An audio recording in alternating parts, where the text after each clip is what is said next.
Madam வாங்க madam, வாங்க sir, வாங்க என்ன வாங்க. திவாகர், எப்படி இருக்கு? நல்லா இருக்கேன் மேடம். மேடம் நீங்க இப்படி திடீர்னு வருவீங்கன்னு நான் எதிர்பார்க்கவே இல்லை மேடம். உட்காருங்க மேடம். மேடம் மேடம் அங்க உட்காருங்க மேடம். போங்க மேடம்.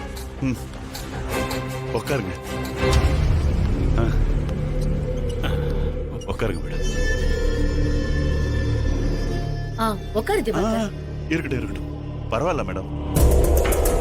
மேடம் நீங்க ஒரு ஃபோன் பண்ணியிருந்தா நானே உங்களை வந்து பார்த்துருப்பேனா மேடம்? ஆமா, பிசினஸ் எல்லாம் எப்படி போயிட்டு இருக்கு? மேடம் புண்ணியத்துல எல்லாம் நல்லா போயிட்டு இருக்கு சார். ம். சின்னதா ஒரு ஸ்டோர் கடை வச்சிருந்தேன், இன்னைக்கு இவ்ளோ பெருசா வளர்ந்திருக்கு. எல்லாம் உங்களால தான் மேடம். பரவாயில்ல, சின்ன ஸ்போர்ட்ஸ் கடையா ஆரம்பிச்சு இன்னைக்கு பெரிய கம்பெனியா வளர்ந்துட்ட. இன்னைக்கு பெரிய பெரிய விளையாட்டுக்கெல்லாம் நீ தான் மெட்டீரியல் சப்ளை பண்ற. விளையாடுறவங்களுக்கு ஸ்பான்சர் பண்ற அளவுக்கு வளர்ந்துட்ட. அது எல்லாத்துக்குமே மேடம் தான் சார் காரணம். அவங்க ஃபைனான்ஸ் பண்ணதால தான் நான் படிப்படியே முன்னேறி வர முடிஞ்சது சார். அந்த நன்றி நான் என்னைக்கும் மறக்க மாட்டேன் சார். ம். உன்கிட்ட ஒரு விஷயம் பேசுறதுக்காக தான் வந்திருக்கோம். சொல்லுங்க மேடம், நான் என்ன மேடம் செய்யணும்? தனலட்சுமிங்கிற ஒரு பொண்ணுக்கு ஸ்பான்சர் பண்றல்ல? ஆமா மேடம், ரொம்ப நல்லா விளையாடுற பொண்ணு மேடம். அது உண்மைதான். ஆனா அவ வெளியில சில இடங்கள் எல்லாம் கூட போய் விளையாடிக்கிட்டு இருக்கா. அப்படியே மேடம்? நாங்க சொல்லாம எங்கேயும் விளையாடக்கூடாதுன்னு அவளுக்கு அக்ரிமெண்ட் போட்டிருக்கோம் மேடம்.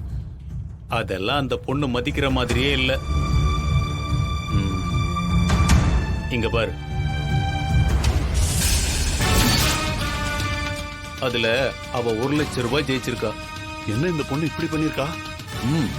அவ ஹஸ்பண்டுக்கு அவசரமா பணம் தேவைன்னு அக்ரிமெண்ட் சைன் பண்ணி 4 lakhs வாங்கியிருக்கா மேடம்.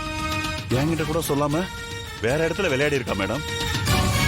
ஏதோ திறமையான பொண்ணாச்சேன்னு ஹெல்ப் பண்ணலாம் பார்த்தா இப்படி எத்திக்ஸே இல்லாம இருக்கா மேடம்.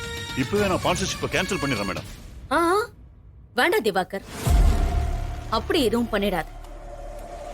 உனக்கு தெரியாம இப்படி ஒரு விஷயம் நடந்திருக்கேன்னு தான் சொல்லிட்டு போலான்னு வந்தேன். அதுவும் இல்லாம அந்த பொண்ணு உன் ஸ்பான்சர்ஷிப்ல தான் விளையாடு. அவளை வச்சு நான் சில விஷயங்கள் பண்ண வேண்டியது இருக்கு. அதுக்கு நீ எங்களுக்காக ஒரு விஷயம் பண்ணணும். சார், மேடத்துக்காக நான் என்ன வேணாலும் பண்ணுவேன் சார். ஆமா, அந்த பொண்ணுக்கு யார் இப்ப கோச்சிங் கொடுக்க போறா? ஏற்கனவே ஸ்டேட் பிளேயருக்கு ரெடி பண்ற 2 கோச்சு தான் மேடம். அவங்கள மாத்திடு. ஆ, வேற பொண்ணுங்களுக்கு அவங்கள கோச்சிங் கொடுக்க சொல்லு. தனாவுக்கு